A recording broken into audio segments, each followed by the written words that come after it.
If you own a Redcat KAIJU, you know why this is one of the best bashers on the market.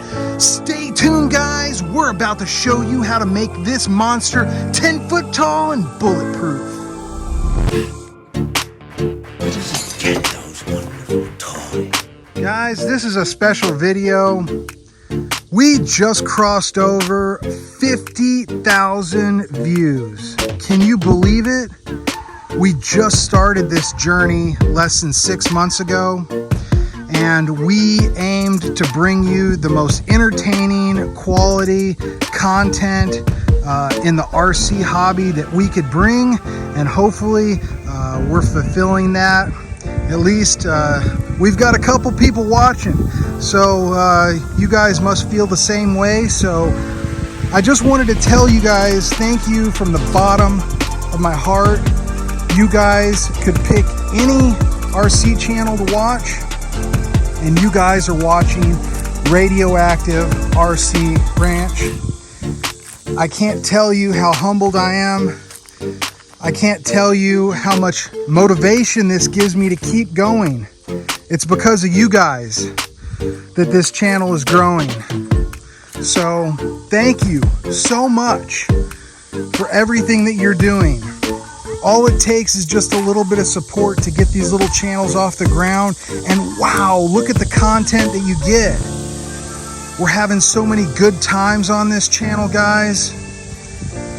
Thank you so much for coming on this journey with us. And I hope you guys enjoy the show. Hey guys, welcome back to the channel. We've got a great one for you today. We've got the Redcat KAIJU, a fan favorite of the basher world. We're gonna get into the weaknesses of this machine, the many strengths of this machine, and how to make it bulletproof, reliable, and having many smiles per hour throughout its life. So let's get right into it. Okay, so its weaknesses. Probably the number one weakness on this truck is its drive cups. These out drives back here tend to break, and it's a real easy fix for those. We're gonna get into it in just a second. It also comes with plastic shock caps. That is just unacceptable in a basher of this size. So we also have our notorious diff problems to go through and make sure that they are running smooth and reliable. Also, guys, we're gonna have to talk about this bumper as well as this body. So those are the weaknesses that we'd like to talk about today, and let's just take a minute and appreciate how cool this truck is. That body, that color, the OG KAIJU. Everybody loves this truck. The extended version came out, and that is very popular as well, but there is just something about this truck that everyone is drawn to. So maybe it's the shorter wheelbase. This is a direct competitor to the Arrma 4S Outcast, which disappeared for quite some time, now back on the market. But this is where the KAIJU shines. This is a 6S system, where most of these bashers this size come with a 4S system, although there is the Arrma Notorious with a similar wheelbase, but it has a metal aluminum soft chassis. So one of the strengths about this is its chassis. This is a 3-part composite chassis. Let's take a look at the chassis. And I also want to point out, Gorilla taped body on every RC. I strongly recommend it. This chassis breaks away at these shock towers, and you have a centerpiece and 2 end pieces, very similar to the Stampede or the X-Max. So that's what makes this chassis so durable. You rarely hear about people breaking a chassis. It's usually other parts like the upper arms here. This piece right here tends to break a lot, especially in the brand new version. I think that that's a flaw that they're working through. but this is just a fantastic machine. I can't say enough about it. It was just one of those vehicles I had to have in my collection, and I think it is one of the best bashers. In fact, this is probably next to the K4, this is probably my number one basher. All right, guys, so now that we know what this truck is made of, let's talk about how to make it bulletproofed. Something worth pointing out about these machines, the Redcat KAIJU plastic chassis has a center differential.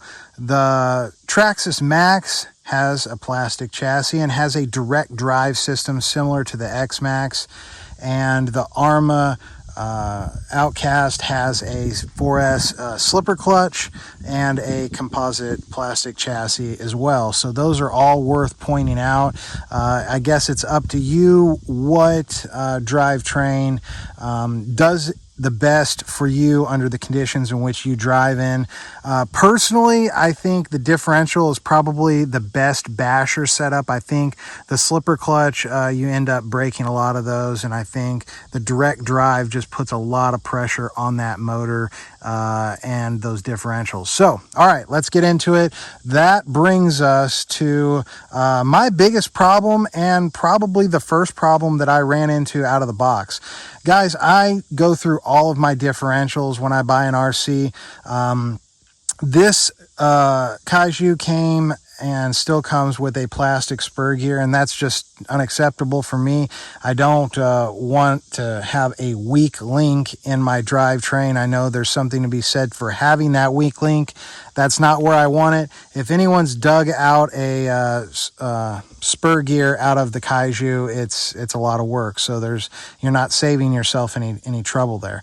However, if you don't do what we're about to tell you, you will end up in the same problem I did, and you will have a bent motor shaft with not even a pack on the motor, which is a real shame.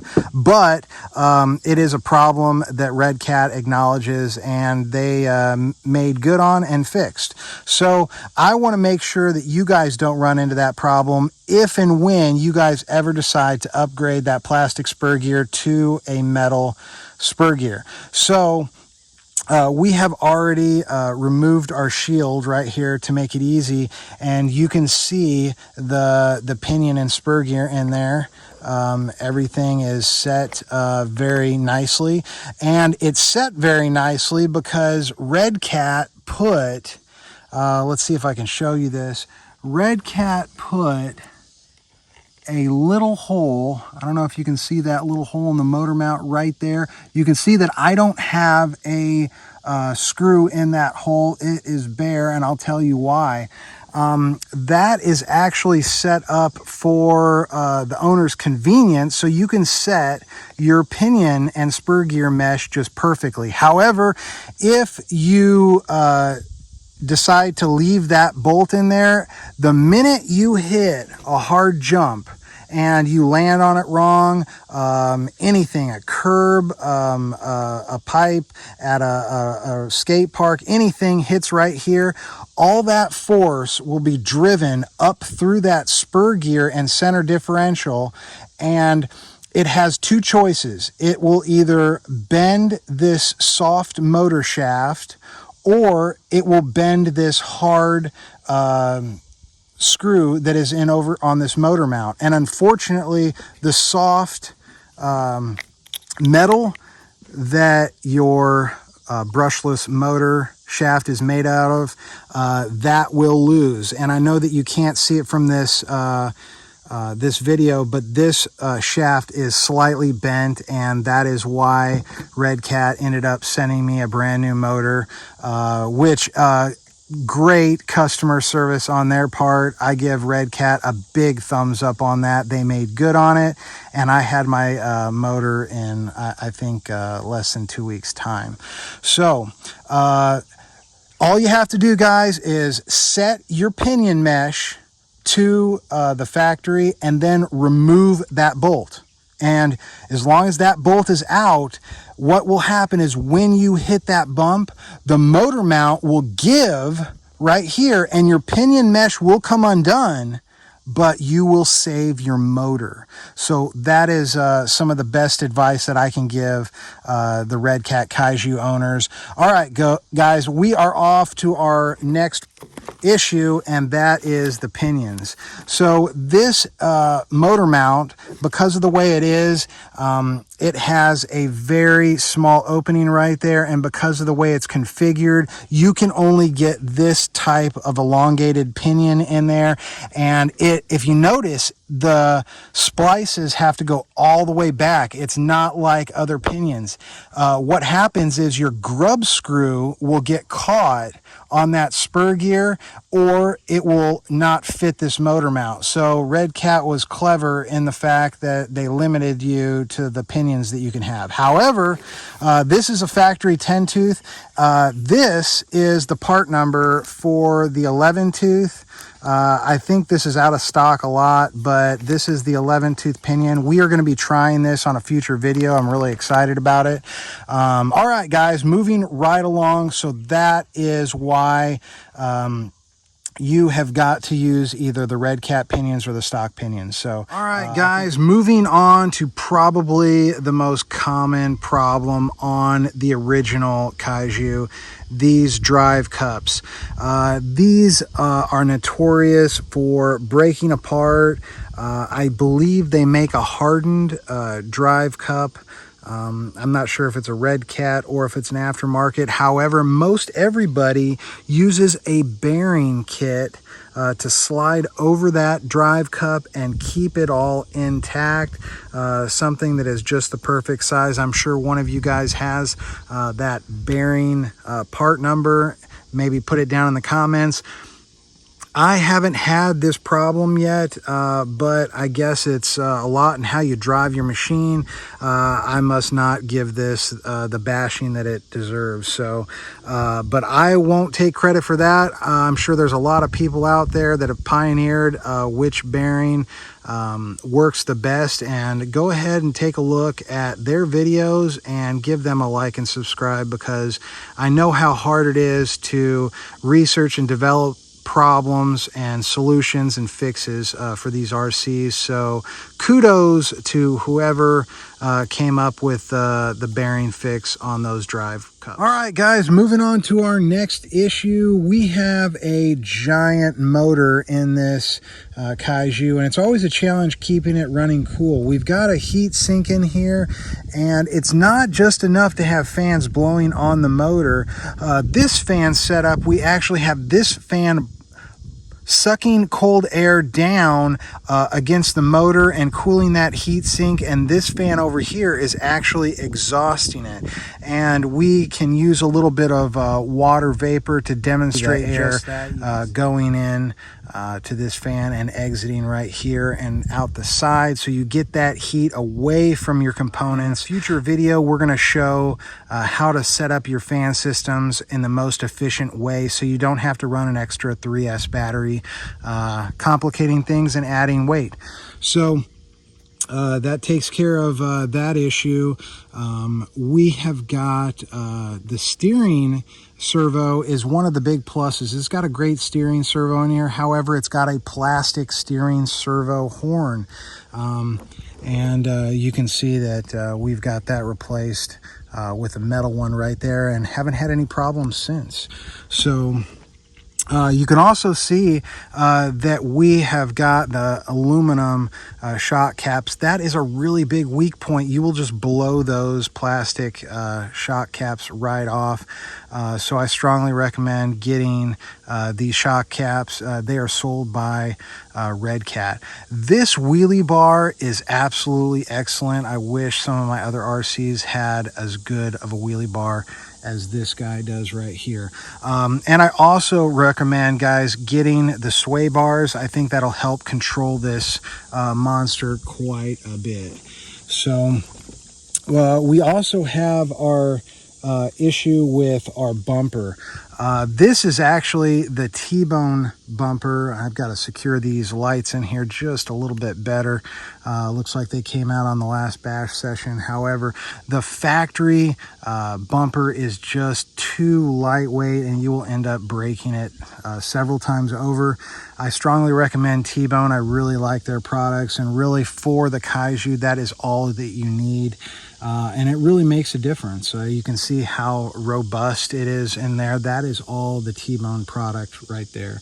So also, if you guys are looking at changing your wheels and tires, just make sure that they're the same size and same weight so you don't complicate the gear or overheat the drivetrain in any way. Also, let's get to our diffs here. As you can see, hey radio heads, hopefully you guys are enjoying the video. You guys are about to get a lot of great information, and hopefully you guys are getting something out of it. If you are, like and subscribe. You're about to hear about the same bulletproof proving method that we have had on our channel with the Redcat shredder. Hopefully you guys have seen those videos. If you guys haven't, we'll have it posted up here. We have 50K in the rear, 500K in the center, and 50K up front, and we have our trusty Goblin shims in those differentials. All right, guys, I'll see you right after the video's over. That is a little bit damp with diff fluid down in there, and I'll tell you why. Shortly after we experienced our motor shaft failure, after servicing all the differentials, when we use proper technique when bolting down a diff, you use your X pattern, making sure that that gasket is just right, and it has some seepage coming out, so you know you've put enough differential fluid in there. For some reason or another, we were running it on 6S and we blew out that gasket. I don't know if we were creating too much pressure or what the deal was. However, we ordered a new differential, put a new differential, a new gasket in there, and I put a light coating of the blue thread locker on it, and I have not had any problems since. That was several months ago, and actually I think it was in the first video that I noticed that this differential was leaking back here, and we started investigating it. I think you can see in that video where I was spinning around on the patio out in the frost, you could kind of see some of the wheels not performing as they should, and that was all due to that gasket blowing out in the center differential. So, all right, that being said, this thing is an absolute monster. It is a beast. The Hobby Wing electronics are a big thumbs up.